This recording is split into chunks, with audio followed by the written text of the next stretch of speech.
Oke, ya. Kemudian, nah ini C itu cakupan. Nah, tadi kalau kalau kalau sorry, B itu lebih pada supply-nya. Kita melihat sebelum dan sesudah itu cakupannya. Dan ini yang tadi, eh, apakah nanti PNS, tadi ini ke arah demand-nya ya, yang tercover itu siapa ya, masyarakatnya itu, penggunanya itu. Nah, ini yang harus dimonitor juga ya. Dan nanti ini yang terkait juga nanti pada penelitian yang kedua, nanti ketika sampai ke inasi biji ya, klaimnya. Nah, ini yang menarik ya. Ketika bicara mengenai coverage-nya, itu memang juga benefit-nya. Itu kita bisa nggak ini pertanyaan masa data ya. Di suatu daerah itu, pelayanan sekunder tertiarnya itu dengan indikator inasi biji tadi. Ya. Jadi, kan kita punya daftar inasi biji ya Bu, Belita ya. Yang itu kan kita bisa melihat bahwa sebetulnya ini tuh bisa diakses oleh siapa di daerah mana. Nah, ini yang paling tahu mungkin orang daerah loh.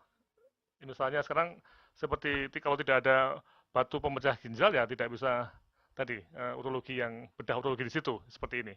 Kalau tidak ada dokter ahli bedah saraf ya berarti semua inasi biji yang terkait bedah saraf ya akan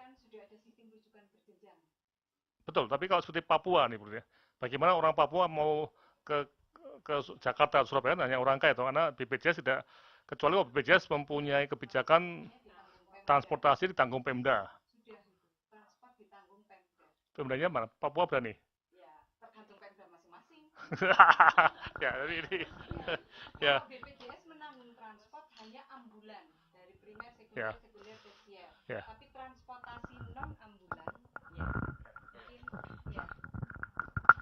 Jadi sebetulnya sudah ada aturan di dalam BPJS. BPJS menanggung transportasi dan yang baru sekarang adalah kematian. Karena kalau orang miskin mati di rumah sakit, siapa yang mulangkan? Nah, mau di situ itu ditanggung. Jadi transportasi itu ditanggung ambulan. Tetapi transportasi yang terkait dengan biaya transport itu tanggung jawab Pemda. Pemda harus mengalokasikan melalui bansos karena sifatnya tidak rutin. Itu kemarin sudah ada Permendagri-nya.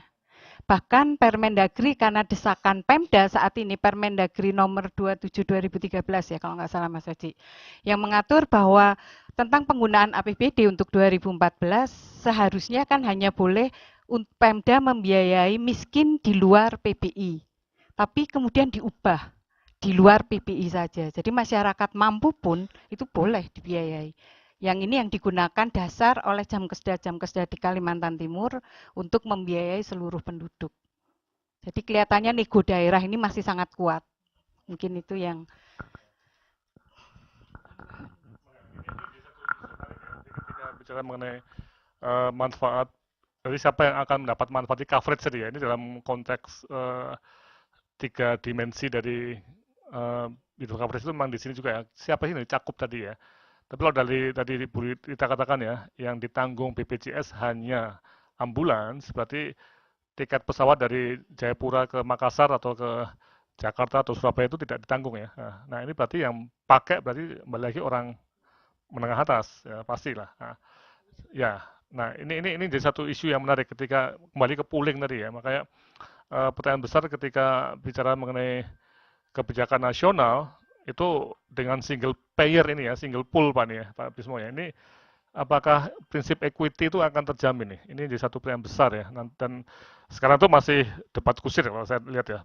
Ada yang katakan, oh nggak masalah terjamin. Ada yang katakan, oh enggak. Nanti data yang bisa membuktikan ya. Tentunya apa yang terjadi ini. Makanya monitoring ketat itu perlu. Karena kami khawatir kalau sudah terjadi kebablasan, susah diubah lagi. Ya. Dan nanti teman-teman di daerah yang sulit itu yang paling celaka. Hmm. Dan bangsa kita kan jadi bangsa yang terbelah. Jadi kayak politikus.